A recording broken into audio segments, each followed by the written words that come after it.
One night, Liz was sleeping in her room when three strangers came in. They pushed a golf ball into her mouth, tied her hands, and put her in the trunk of a car.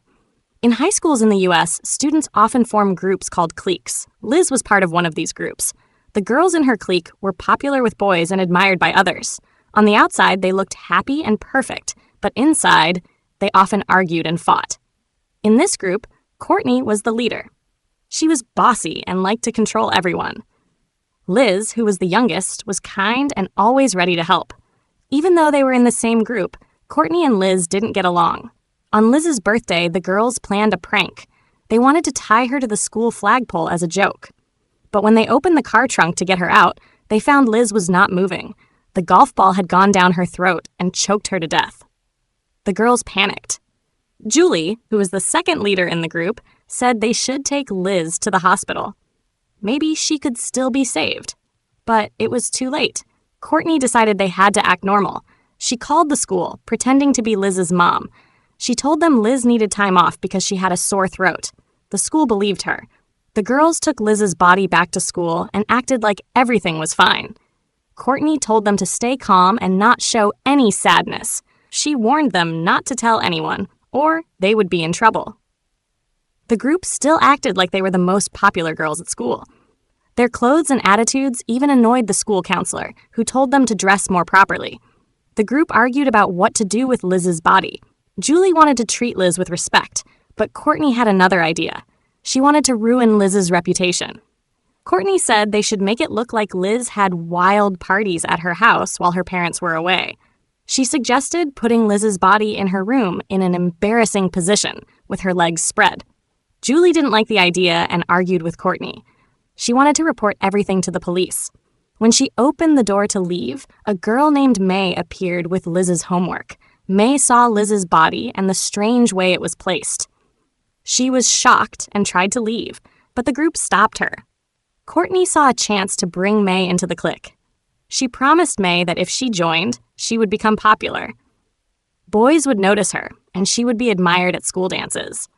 May agreed and became part of the group. She changed her look and started acting like a star at school. Julie felt guilty and started spending time with other students who were outsiders. She thought about going to the police, but Courtney threatened her. Courtney said she would blame Julie for everything if she spoke up. Things got worse when Liz's parents came home. They found Liz's body in her room, still in the embarrassing position. They called the police, and soon the investigation focused on Courtney and the rest of the girls. The police started questioning the group. They asked, "What were you doing that day?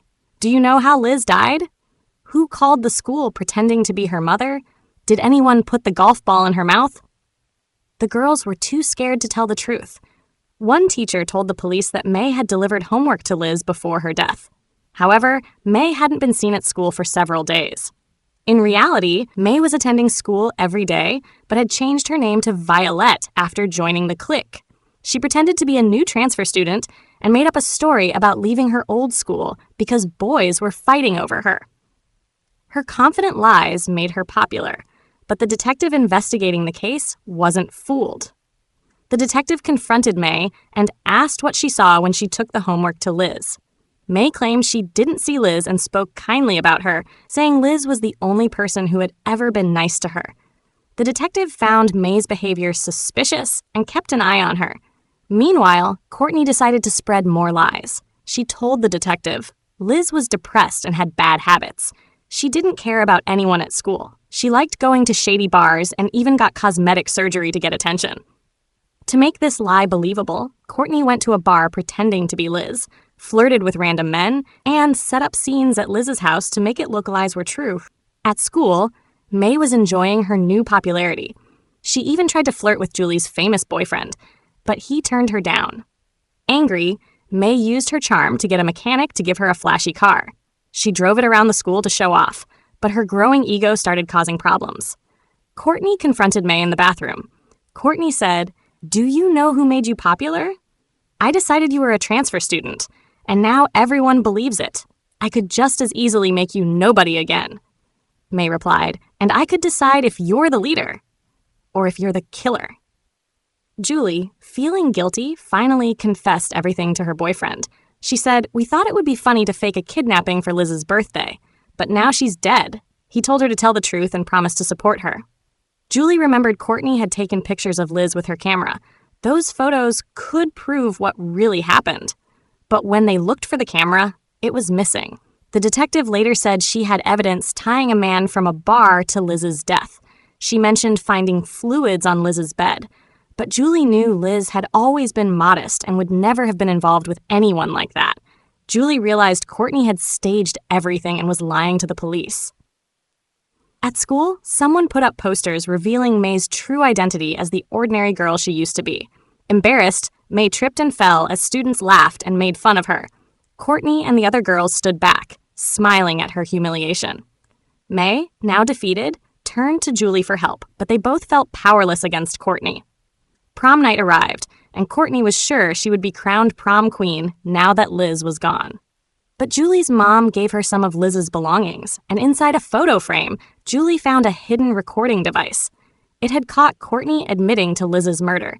Julie teamed up with May and her boyfriend to expose Courtney.